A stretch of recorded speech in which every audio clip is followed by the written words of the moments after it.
necessarily there are also the Professor Dr. Mujahid Kamran, Vice Chancellor, Punjab University, and a very distinguished scientist and physicist of Pakistan. Dr. Hasan Sohaib, Chairman, Pakistan Science Foundation, someone who is trying to invigorate and trying to expand the reach of science, its education and training and research in Pakistan. Dr. Amir Rijaz, Director, Auric, Punjab University, very distinguished members of faculty, visitors, ladies and gentlemen, my dear students, Assalamu alaikum. Invention to Innovation Summit 2013 is a fresh wind in the sea of despair that we go through every day. It's a fine morning, and I'm glad that we are gathered here in the name of Invention to Innovation. It's a unique privilege for all of us to celebrate in the spirit of invention and innovation. It is each invention or attempt to innovate is a milestone in the march of human thought. Human thought is unstoppable. Human thought is relentless. Human thought knows no end. Human thought has no beginning and no rest. It marches on and on. It evolves, it transforms, it overlaps, it builds one after another, and it is led by incessant urge, human urge to be curious. It is driven by human urge to explore, to discover, to trace at the frontier, and to lead afresh, to discover and make something new. And it is ultimately the march of invention and innovation which punctuates human thought, that adds value to how we live, adds value to how we work, how we behave, how we conduct ourselves, and how society evolves and progresses over a period of time. The pursuit of human thought coheres around human needs and wants, and it tries to determine choices and preferences of humans, groups of humans, segments of humans, and attempts to relate itself with the wishes and desires of humans, their dreams, their ideas, their known wants as well as their unknown wants, their desires that have already been expressed, and their desires which even they have yet not been able to document or express. And this is the march of human thought that engineers the civilization, shapes the civilization, gives itself and artifacts its essential tools, and builds various shapes and forms and kinds of civilization. It impacts human culture and enriches the beauty and essence of human life. Ultimately, what we get is things become easier, smarter, maybe smaller, very smaller, tiny, micro, nano, or very bigger, voluminous, overwhelming, like a building or Airbus 380 aircraft, or maybe very lighter and lighter, like mobiles or computers, faster, thinner, richer, adding features, features after features, blending, integrating, putting things together as much as possible, as many as possible, in as many ways as it is possible, and cheaper,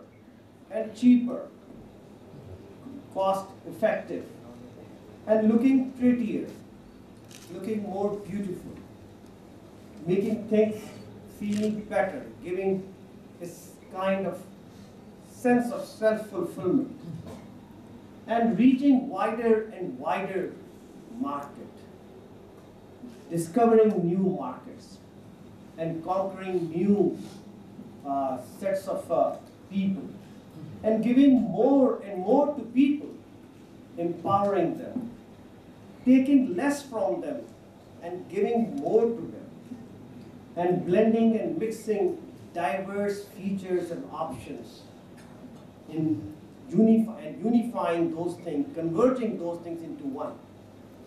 So this is the name of the game, from invention to innovation. It's all about insatiable urge, human urge, to look at things anew, to find freshness. Women get bored with things which are stale. Women gets bored with one kind of things, and they demand something new, something better. So this is insatiable need that then leads to, and that triggers the invention and innovation. In many ways, invention and innovation also helps nations develop their national identity. We know Britain by their steam engines. We know Japanese by their smart consumer appliances. We know Taiwan and China by the diffusion of technology and their ability to produce massive level, targeting the needs of the global human society. So, and we know Swedish, we know Finland for their glasses, for their technology, very sophisticated technology. We know Germans for their precisions, for their engineering, for their mastery and command over application of technology. So invention, innovation is not something which is a smart thing to do. It becomes part of national identity. It helps nations cultivate an image for themselves, an image of a nation which is bent upon doing a constructive and positive, making constructive and positive contribution to human society. And so this is something which is a national agenda, part of the national agenda. This is something which should be part of the priority list of the government of Pakistan. We have tremendous human resource at our disposal in our universities. There are 1 million students studying, fresh minds, having the spirit. They have a life to lead. They have a mandate and they have a charter. They are born in this age, in this context. They are made and geared to understand what is in present and what lies ahead in future. And it is them, the youth, who needs to be encouraged, stimulated, excited, and who should be marching on the frontier, leading towards it. We have seen that innovation and invention today is being led by youth.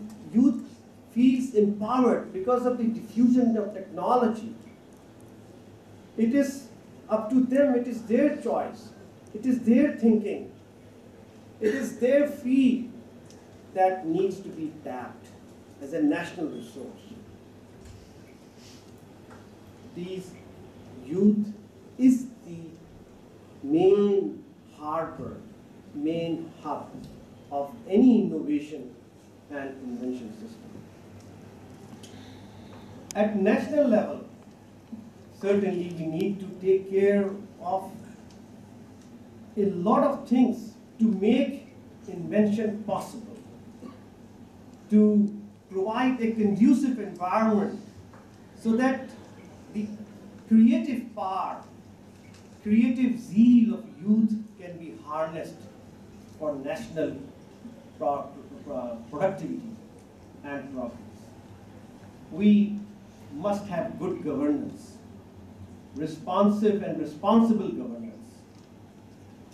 so that there is fairness, there is justice, and youth feels at peace and launch themselves to the constructionist part of the life, to transforming the life, rather than grappling with the unfairness, feeling victimized, and solving the issues of peace and law and order, and being all the time unnerved and disturbed and disrupted by the overall environment.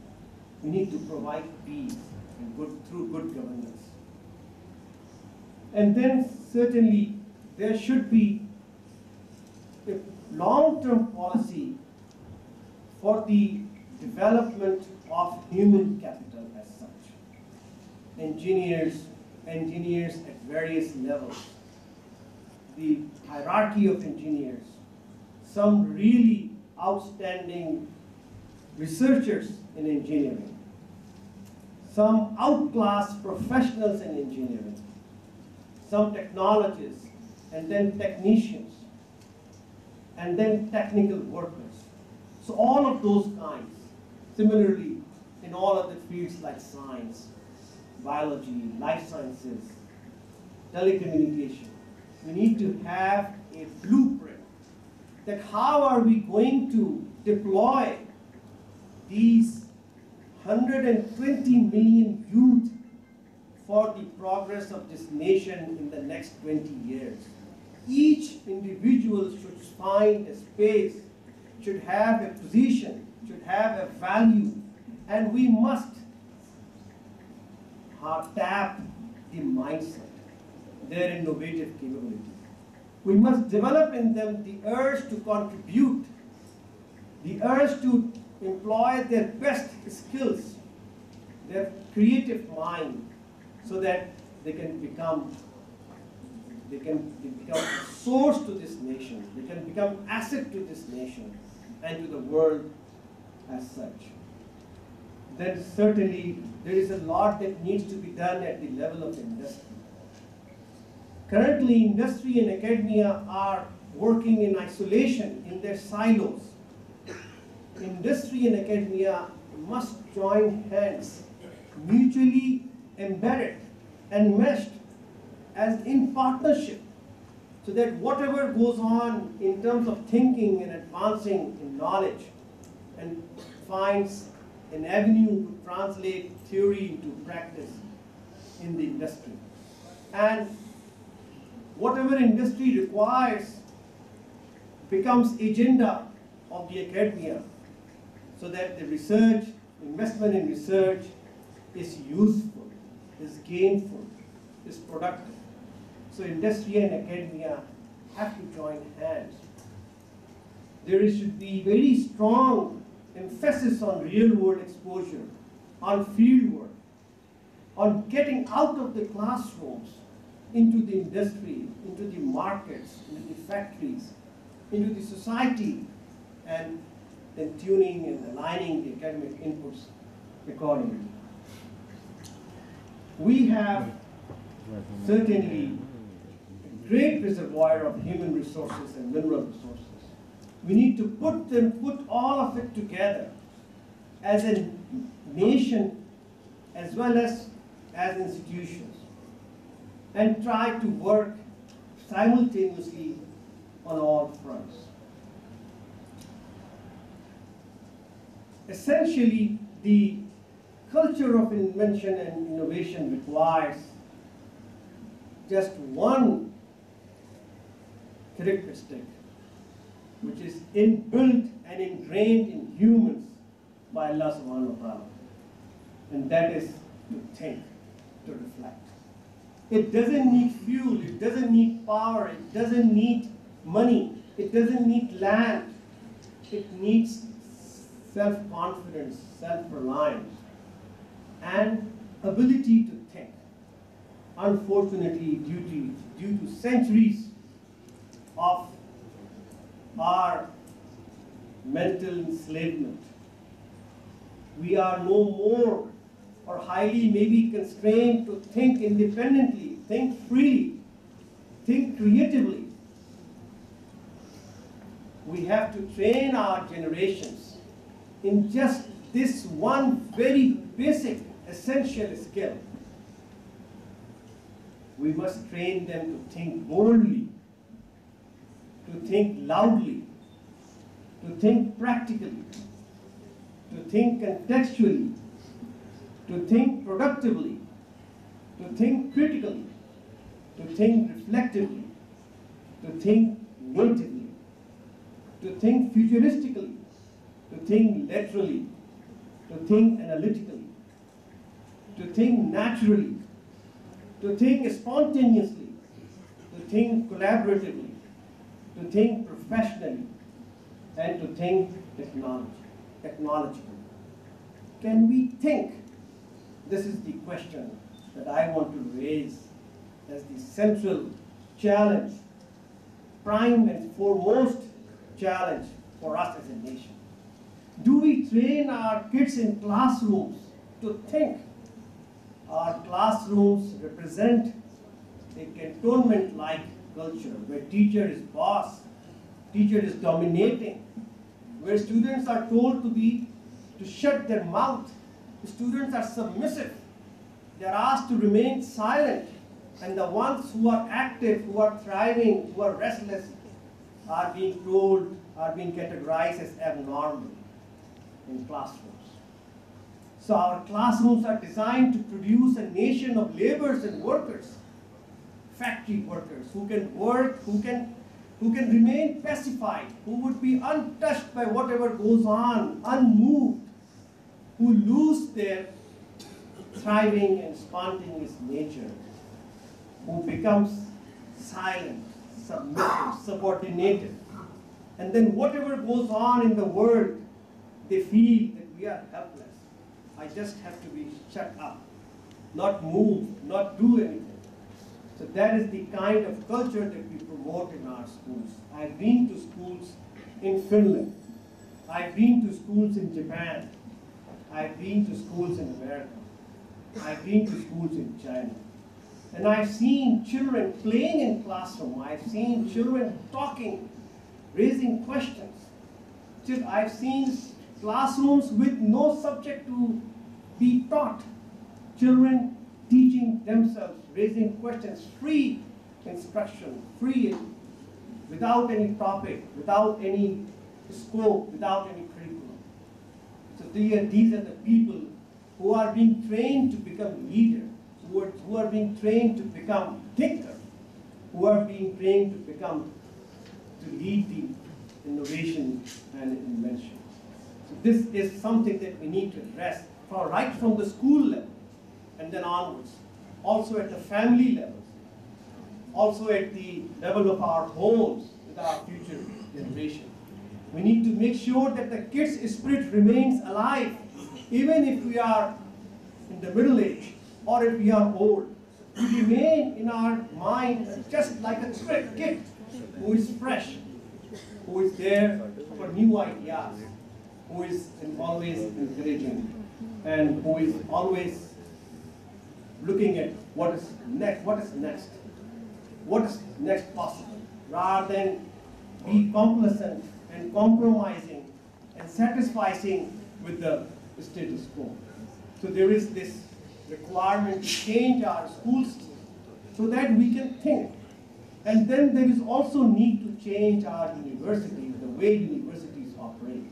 our examination-based system is now outmoded. Our textbook-based curriculum also needs to be revamped so that we can really harness the talent that we have. Otherwise, people come, they study, they pass, they qualify, they go out, but yet not fully developed. And this is the irony of our higher education system as well, which we need to transform so that these universities become hotbed of invention and innovation.